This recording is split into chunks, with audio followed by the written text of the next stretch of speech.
एक बार की बात है, किसी जंगल में एक कौवा रहता था। वह बहुत ही खुश था क्योंकि उसकी ज्यादा इच्छाएं नहीं थी। वह अपनी जिंदगी से संतुष्ट था। लेकिन एक बार उसने जंगल में किसी हंस को देख लिया और उसे देखते ही सोचने लगा कि ये प्राणी कितना सुंदर है।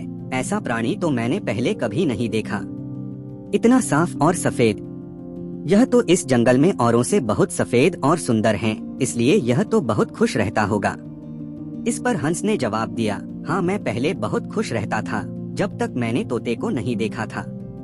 उसे देखने के बाद से लगता है कि तोता धरती का सबसे सुंदर प्राणी है। हम दोनों के शरीर का तो एक ही रंग है, लेकिन तोते के शरीर पर दो दो रंग है। उसके गले में लाल रंग का घेरा और वो सुर्ख हरे रंग का था। सच में वो बेहद खूबसूरत था। अब कौवे ने सोचा कि हंस तो तोते को सबसे सुंदर बता रहा है, तो फिर उसे देखना होगा। कौवा तोते के पास गया और पूछा, भाई, तुम दो दो रंग पाकर बड़े खुश होगे। इस पर तोते ने कहा, हाँ, मैं तब तक खुश था जब तक मैंने मोर को नहीं देखा था। मेरे पास तो दो ही रंग है, लेकिन मोर के शरीर पर तो कई तरह के रंग हैं।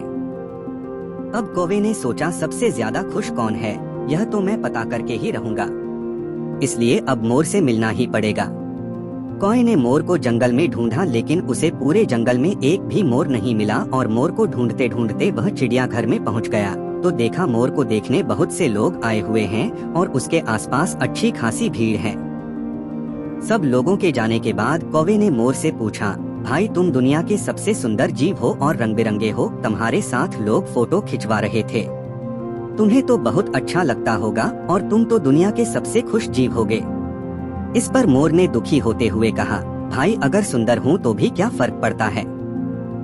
मुझे लोग इस चिड़ियाघर में कैद करके रखते हैं, लेकिन तुम्हें तो कोई चिड़ियाघर में कैद करके नहीं रखता और तुम जहाँ चाहो अपनी मर्जी से घूम फिर सकते हो। इसलिए दुनिया के सबसे संतुष्ट और खुश जीव तो तुम्हें होना चाहिए, क्योंकि तुम आजाद रहते हो। कौवा हैरान रह गया, क्योंकि उसके जीवन की अहमियत कोई दूसरा बता गया। दोस्तों, ऐसा ही हम लोग भी करते हैं। हम अपनी खुशियों और गुणों की तुलना दूसरों से करते हैं, ऐसे लोगों से जिनका रहन सहन का माहौल हमसे बिल्कुल अलग होता है।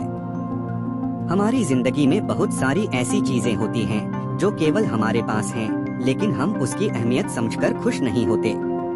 लेकिन दूसरों की छोटी खुशी भी हमें बड़ी लगती है, जबकि हम अपनी बड़ी खुशियों को अनदेखा कर देते हैं।